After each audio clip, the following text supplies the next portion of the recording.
안녕하세요. 드라마의 진심인 남자 리뷰아재입니다.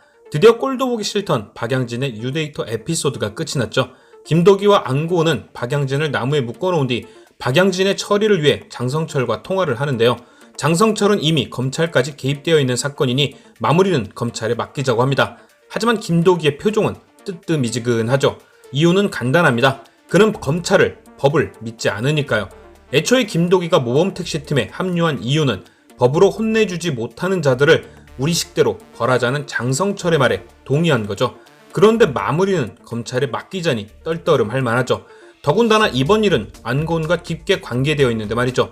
법이라는 정의와 실질적인 정의 사이에서 갈등하는 김도기, 어떻게 보면 모범택시가 우리에게 던지고자 하는 메시지가 전부 담겨있던 장면이 아니었나 합니다. 아무리 못 같아도 법을 따라야 하는 것이냐, 아니면 법이 못 같다면 직접 정의를 실현하는 것도 맞는 것이냐는 고민.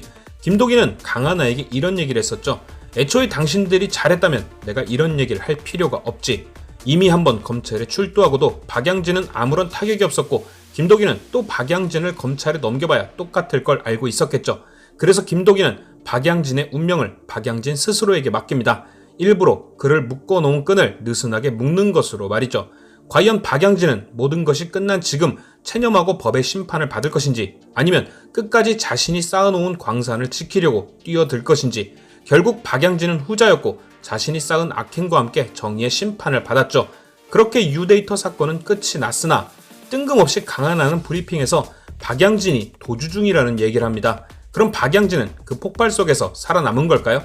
제 예상은 아니다입니다. 일단 박양진이 광산 속에서 엄마 나도 데려가 하며 울부짖을 때 그의 앞에 있던 환풍기 사이로 총을 든 특공대원이 지나갑니다. 결국 그가 경찰이 오기 전 그곳을 빠져나간 건 아니란 게 증명되죠.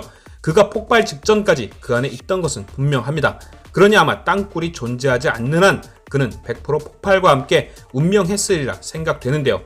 그럼 강하나는 왜 브리핑에서 박양진이 사망이 아닌 도주 중이라 한 걸까요? 저는 조심스럽게 이 브리핑은 모범택시를 찾기 위한 강하나의 낚시가 아닐까 생각합니다. 아마도 모든 걸 끝냈다고 생각하고 있던 모범택시가 박양진이 도주 중이라는 뉴스를 보면 다시 움직이지 않을까 하는 생각에서 말이죠. 사실 이 낚시는 성공 가능성이 꽤 있을 수 있죠.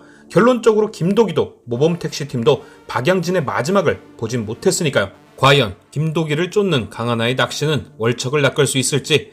아마도 이제부턴 에피소드 사이사이에 김도기와 강하나, 장성철과 대모의 대립이 본격화할 듯한데요. 제발 사공이 많으면 배가 산으로 간다는 말처럼 여러 갈래의 대립 구도 때문에 드라마의 본질이 흐려지지 않길 바라며, 그래서 오늘의 한 줄 평, 신세계 오마주는 신의 한 수였다.